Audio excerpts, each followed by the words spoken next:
Assalamualaikum warahmatullahi wabarakatuh. Saya Yosi Anggun Ferlianda dari SMP Negeri 1 Gedung Haji Baru, Kabupaten Tulang Bawang. Pada kesempatan kali ini saya akan menganalisis studi kasus keempat dengan analisis 9 langkah pengambilan keputusan. Adapun langkah-langkah tersebut adalah sebagai berikut.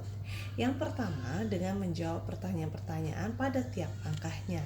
Langkah pertama yaitu, apa saja nilai-nilai yang saling bertentangan dalam kasus 4?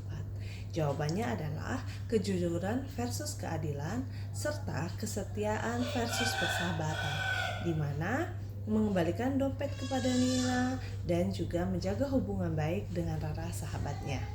Langkah kedua yaitu siapa saja yang terlibat dalam situasi pada kasus 4. Ada 4 tokoh yang ada di studi kasus 4 ini. Yang pertama adalah Rara, ada Tari, Nina, dan Busri. Kemudian langkah ketiga, fakta-fakta apa saja yang relevan dengan situasi pada kasus 4. Jawabannya adalah yang pertama, dompet yang ditemukan oleh Rara berada di bawah kursi perpustakaan. Fakta yang kedua yaitu Rara menyimpan dompet tersebut ke dalam tasnya tanpa memberitahu siapapun. Fakta ketiga yaitu Nina kehilangan dompet yang berisi uang.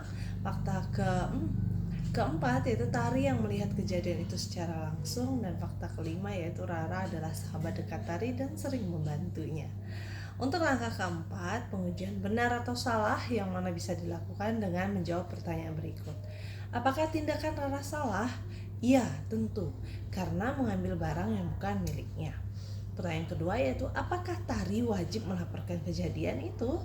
Tentu iya, karena Tari mengetahui tentang kebenaran tersebut.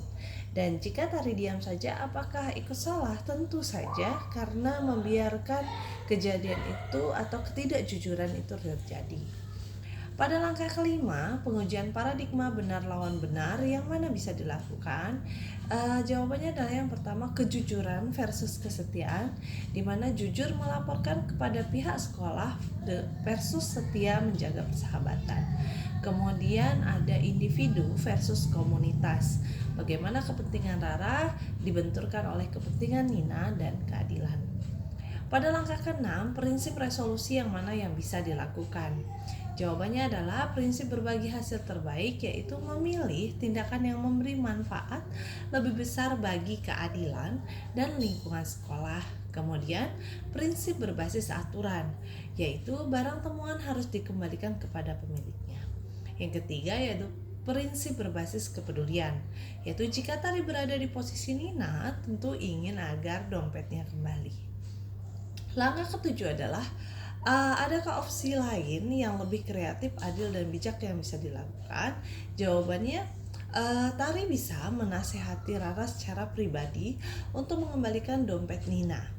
Jika Rara menolak, Tari bisa mendampingi Rara melaporkan ke guru agar tetap menjaga persahabatan namun tetap jujur. Untuk langkah ke-8, apa keputusan akhir yang Ibu ambil sesuai dengan analisis kasus keempat?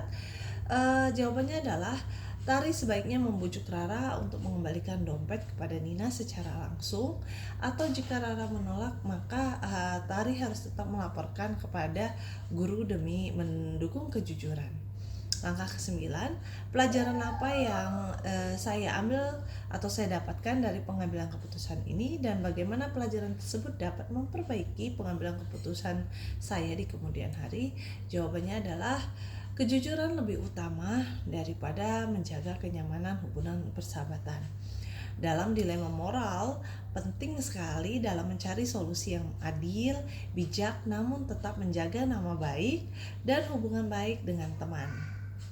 Untuk kedepannya, dalam setiap pengambilan keputusan harus mengutamakan nilai moral universal, yaitu kejujuran, tanggung jawab, dan kepedulian agar tidak merugikan orang lain.